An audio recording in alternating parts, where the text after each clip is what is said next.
Paul Dennington, what brings you here to Harlow Town Football Club today?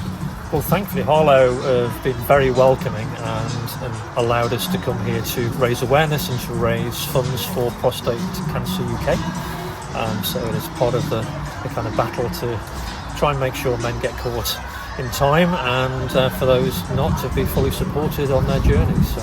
Because is the term the silent killer, and what does that mean? Yeah, it can be the silent killer. So the majority of people who are caught in early stages, and even some in the advanced stages, have no symptoms, which makes it a pretty tricky cancer. So that's why it's vital to raise this awareness and get people to be aware of their risk and know when they should consider requesting a test, because they won't get one because there's no screening program if they just sit around waiting. So it's really important to raise that awareness. And does it discriminate against age? Are you more susceptible at a certain age? Yeah, I mean, there's three key risk areas. Age is the kind of primary one that would get called out, and the guidance is from over the age of 50, your risk starts to increase. But there are two other major risk factors as well. One is family history. So if you have a brother or a father, in particular to have prostate cancer, then your risk is 2.5-fold higher than the 1 in 8 national average. So really important. But also, if you've had a close female relative or mother who's had ovarian or breast cancer as well, increases that risk. The third factor is black men, so genetically it also affects people, so that's 1 in 4 risk. And for those two groups, you should be looking from the age of 45 to check and get tested. And the men and women who are over the age of 50 get their annual MOT from the doctor's surgery. They have a blood test. Will it pick it up? No, not in most cases, no. It's not part of the protocol, I believe, so you might get the odd more proactive GP service that might include it, but generally I'd say no, because there is no official screening programme in the UK.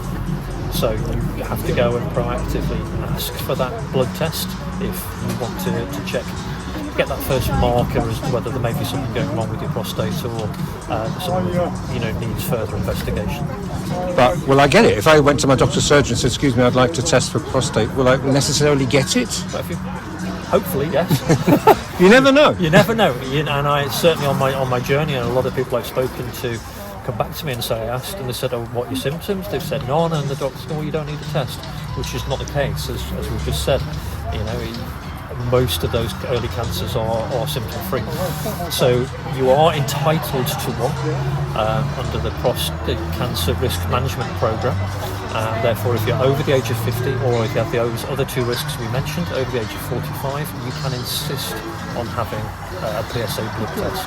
I'm not asking you to do my job here, Paul, but shouldn't the surgeries in Harlow, now I've had no messaging, I run 4,500 stories a year, 5 million pages, shouldn't they be making their residents aware of the challenges here? Or am I getting a bit political there? It's a very, very good question. I've got to be very careful what I say when I'm here supporting Prostate Cancer UK. I would love it if GPs were more proactive. It is the number one diagnosed cancer in the UK, not just for men now, but in total. So having them more proactive would be brilliant, because it would save costs as well as saving lives. So there's multiple benefits in my view. So yeah, I would love, we'll get to a point where your GP will start contacting you. It's just not there at the moment. It's not just Harlow. It's most places in the country you won't get that proactivity, I'm afraid. And you mentioned most places in the country. You've been out and about in the country. So what have you done so far? Where have you been?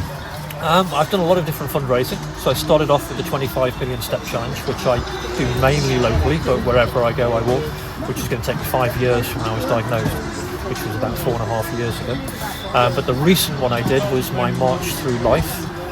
So I started where I was born, just outside Newcastle, went through all the key parts of my life, schools, workplaces, homes, sports clubs, everything, and it took me through Durham, Yorkshire, into Manchester, into Liverpool, Chester, down to the Midlands, through Birmingham, down into Hertfordshire, Surrey, and then back into Kent. So 588 miles.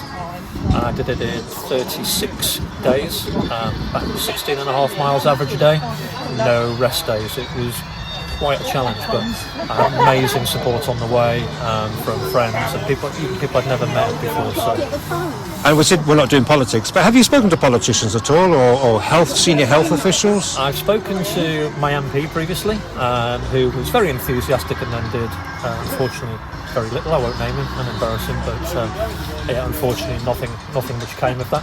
But that's one of the things that Prostate Cancer UK do. One of their main roles is lobbying, and they've done a lot with the Labour Party recently. They were at the Labour Party conference, and there was a big campaign to talk to your MP and write to your MP, because there is a decision coming out from the powers that be that decide whether the PSA test could be a screening programme that's due out at the end of this month. Not very positive about it, to be honest. But yeah, there is work in place. I know he's away this weekend, but he is a keen Harlow Town football supporter. So the MP for Harlow, Chris Vince, what should I be asking him, or what would you like him to do here in Harlow?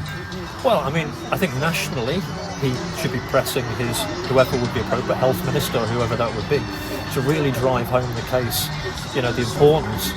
Because as you say, silent killer, some people think, you die with it, not of it. It's not true. There are 10,000 men a year being caught too late. And they're expensive as well. So it's a lot cheaper to cure somebody than it is to keep on treating them. And there's also 12,000 men a year still dying from prostate cancer, and it's not necessary. So get us, push that screening programme. Give us, at the moment, PSA is the best thing we have. At least put it out there for the people who are at risk. And finally, we're after today, and you've also done some pretty bush trade so far. And it's not even 2 o'clock here at Harlow Town Football Club. Where do you go after this? Is this an ongoing into 2026, etc.? Yes, no, it's always constant. Every year we'll do different places. So I do live in Kent, so we'll do some other clubs in Kent as well. So I have one coming up in Chatham Town in January, but I've also got some more physical challenges coming up. So I have a marathon walk, 26 miles in London at the end of January, and then I'll do a full day sunrise to sunset in July, and I'm hoping to take on a 100-kilometre walk in 24 hours at the beginning of September on the Thames Path.